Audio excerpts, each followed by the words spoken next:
నమస్తే రాజా గారు. నమస్కారం అండి. డాక్టర్ గారు, సీజనల్ గా వారికోస్ వెయిన్స్ ఎక్కువ అవటం కానీ తక్కువ అవటం కానీ ఇబ్బంది పెట్టడం కానీ ఇలాంటి అంశాలు ఉంటాయండి? ఎందుకంటే ఇప్పటి వరకు అసలు ఈ విషయం మనం ఎప్పుడు మాట్లాడుకోలేదు. డెఫినెట్ గా అండి, వారికోస్ వెయిన్స్ లో చాలా సీజనాలిటీ చూస్తాం మనం. సో ఒక సీజనాలిటీ ఏంటంటే మనం చూసేది సమ్మర్ మంత్స్ లో చాలా బ్యాడ్ అవుతుంది. ఓకే, చాలా ఎక్కువ అవుతుంది. చాలా ఎక్కువయ్యి మనకి ఏంటంటే లోపల పుళ్ళు పడిపోవడము, ఆ హీట్ వల్ల అవన్నీ సాగటము, ఇవన్నీ జరుగుతాయి. ఆ హీట్ వల్ల వెయిన్స్ సాగి బ్లడ్ అంతా దగ్గర ఇంకా ఎక్స్ట్రా కూరుకొని ఉండిపోవడము, ఇవన్నీ జరుగుతాయి. అలానే ఇది ఇన్ఫెక్షన్ సీజన్.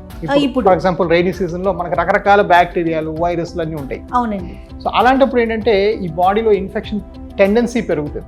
అలాగా కొన్నిసార్లు కాళ్ళలో అధికమైన ఇన్ఫెక్షన్స్, ఇప్పుడు మేము ఫర్ ఎగ్జాంపుల్ ఇవాళ నేను ఆల్మోస్ట్ 11 ఇన్ఫెక్షన్ చూసాను. సివియర్ సెల్యులైటిస్, కాళ్ళలో వచ్చే ఇన్ఫెక్షన్ ని మనం సెల్యులైటిస్ అని సంబోధిస్తాం. వీటి కౌంట్ కూడా చాలా పెరిగిపోతుంది, గణనీయంగా పెరుగుతుంది రైనీ సీజన్ లో. అలానే కొంచెం వింటర్ వచ్చేటప్పటికి కాస్త టెంపరేచర్ సర్దుకొని కొంచెం శీతలంగా ఉండటం వల్ల ఆ వెయిన్స్ అంత సాగవు. సో వింటర్ లో కొంత ఇంప్రూవ్మెంట్ కూడా చూస్తాం. టు బి ఫేర్, ఇక్కడ మన ఒక రాంగ్ కాన్సెప్ట్ ఏంటంటే ఈ వింటర్లో తగ్గిపోతే ఇది అయిపోయిందిలే, ఏదో ఒక మంత్ బాధ పెట్టింది, అవి మట్టికి ఏవో తగ్గిపోతాయి అనుకోవడం చాలా పొరపాటు. కానీ వింటర్ లో పెయిన్స్ కూడా ఎక్కువ ఉంటాయి కదండి. ఇప్పుడు మనకి ఏదైనా నొప్పి తగిలితే కొంచెం పెయిన్ ఎక్కువగా ఉంది అని అనుకుంటాం. ఓవరాల్ గా పెయిన్స్ ఎక్కువ అవుతాయి. బట్ ఈ అక్యూట్ ఇన్ఫెక్షన్ అంటే బాగా వాచిపోవటం, సెల్యులైటిస్, ఎర్రగా అవటం, కాలు ఉబ్బిపోవటం, ఇలాంటివి అంత గమనించాం వింటర్ లో.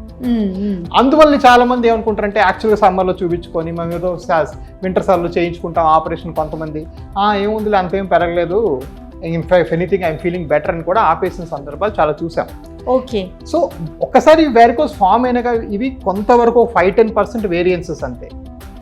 ఓవరాల్ గా ఒకసారి వారికోసెస్ వచ్చినాక అవి తగ్గిపోయే అవకాశం లేదు. ఇక్కడ టేక్ హోమ్ పాయింట్ ఏంటంటే అవి మట్టికి అవే ఏదో సీజనల్ వేరియేషన్ రావటమే కానీ అవి తగ్గిపోయే అవకాశం లేదు. దానికి ఖచ్చితంగా మనం ట్రీట్మెంట్ కి వెళ్ళాల్సిందే. అబ్సల్యూట్లీ ట్రీట్ చేస్తేనే తగ్గుతాయి. ట్రీట్మెంట్ విషయంలో సీజనల్ గా చూసుకుంటారు అంటున్నారు కదా, అట్లా ఏమన్నా ఉంటుందా డాక్టర్ గారు? సో ట్రీట్మెంట్ విషయం చూస్తే సీజనాలిటీ పెద్దగా ఉండదండి. అసలు అలాంటి సీజనాలిటీ మెయింటైన్ చేయకూడదు కూడా. ఎందుకంటే దానివల్ల ఏమీ అసలు పెద్దగా ఉపశమనం ఉండదు. ఈ మనం మాట్లాడుతున్న ఈ సీజనాలిటీ అంతా కూడా 5%.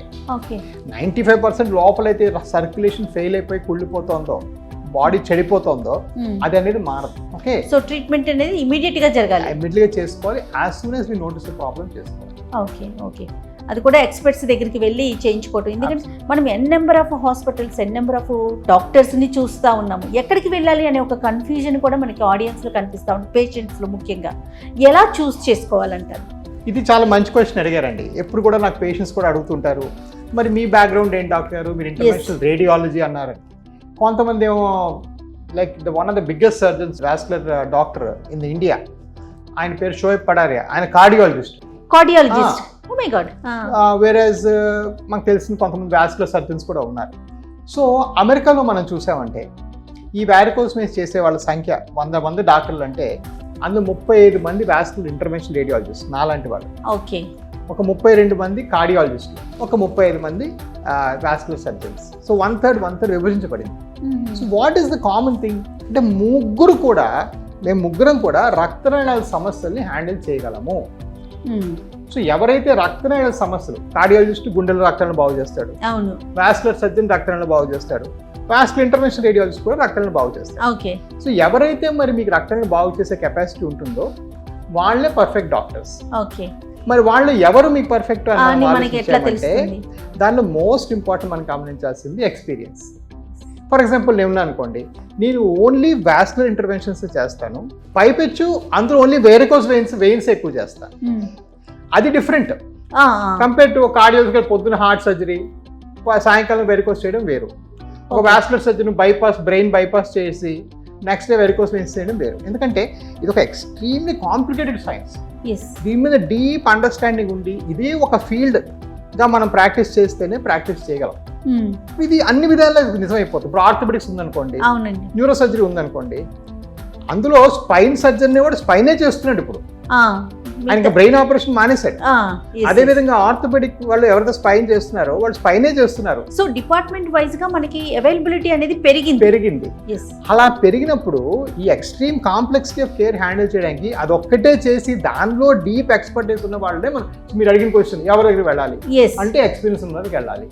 బ్యాక్గ్రౌండ్ ఎక్కడి నుంచి వచ్చింది, ఎక్కడైతే ఎవరు బాగా చేస్తే వాడి దగ్గరికి. బ్యాక్గ్రౌండ్ లో ప్రాబ్లం లేదు. కానీ ఎక్స్పీరియన్స్ బ్యాక్గ్రౌండ్ నుంచి మీరు ఏం నేర్చుకున్నారు, ఏం చేస్తున్నారు అనేది మోస్ట్ ఇంపార్టెంట్ అయిపోతుంది. ఓకే. ఎందుకంటే ఈ ఫార్మల్ గా ఉన్న ట్రైనింగ్స్ ఏవైతే ఉన్నాయో, మనం ఏదో ట్రైనింగ్ కరికులం ఎంఎస్, ఎంసీహెచ్, ఎండి ఇవన్నీ ఎప్పుడో 40 ఏళ్ళ క్రితం రాసిన పుస్తకాలు. సో దానిలో సరిపోయినంత అడిక్వేట్ చేంజెస్ అవ్వలేదు మన ప్రాక్టీస్కి సరిపోయినవి. ఫర్ ఎగ్జాంపుల్, నేను ఇండియా వచ్చేదాకా 2014 దాకా ఈ స్కానింగ్ చేసుకుంటూ వెరికోస్ చేయడం అనేది ఎవరికీ తెలియదు. ప్రతి వాళ్ళు ఎక్స్ అని మార్క్ చేసి ఎవరికో దగ్గరకు పంపించి స్కానింగ్ వాళ్ళు చేసిన గుర్తులు పెట్టుకుని ఆపరేషన్ చేసేవారు. అవునవును.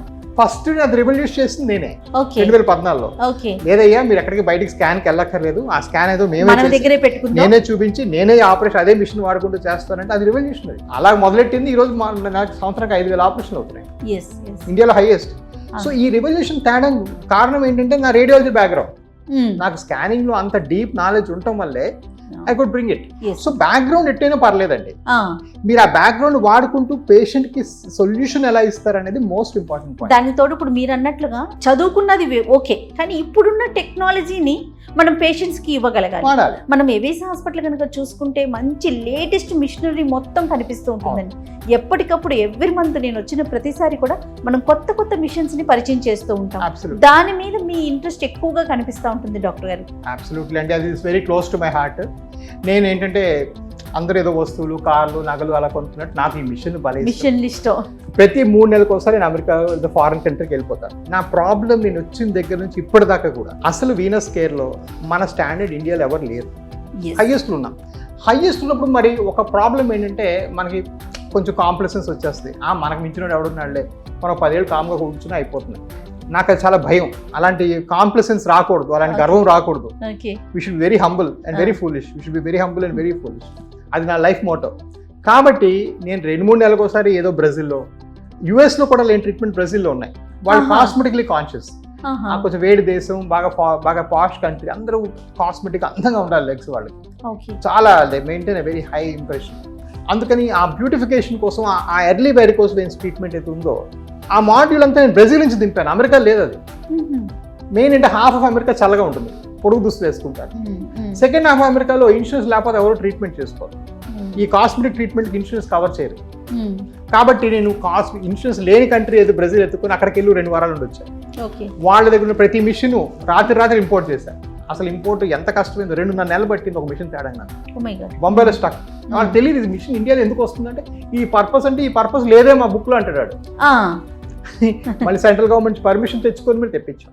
సో ఈ మిషన్స్ కొనటం ఇదంతా ఏంటంటే it's an outcome of what is best in the world. So ఈ రోజు నేను రాసి ఇవ్వగలను as of this month, as of July 27th మీకు అమెరికాలో కానీ, న్యూయార్క్లో కానీ, బ్రెజిల్లో కానీ మీకు జబ్బుకున్న ఏ ట్రీట్మెంట్ ఆఫర్ చేస్తారో అది నేను నిక్కచ్చిగా 100th రేట్కి ఎవిస్లో ఆఫర్ చేయగలను. సూపర్ అండి. I can give it in writing. So అది నా ప్యాషన్. దానికోసం నాకు ఎంత ఖర్చున్నా పర్లేదు. I run after so many things. మీరు ఇండియన్ అవ్వటం, ముఖ్యంగా మన తెలుగువారు అవ్వటం చాలా సంతోషంగా అనిపిస్తూ ఉంటుందండి. ఎందుకంటే ఏవేస్కి వచ్చిన ప్రతిసారి నేను ఎవరితో మాట్లాడిన ఇదే చెప్తాను, కొత్త మిషనరీస్. అదొక ప్యాషన్. ఎందుకంటే పబ్లిక్ ఎవరైతే పేషెంట్స్ ఉంటారో వాళ్ళకి చాలా తేలిగ్గా, సులువుగా, కష్టం లేకుండా సర్జరీ చేయాలి, వాళ్ళంతా హెల్దీగా ఉండాలి. ఈ మోటోతో ముందుకెళ్తున్నారు. సూపర్ అండి. థ్యాంక్ యూ సో మచ్ రాజా గారు. నమస్తే.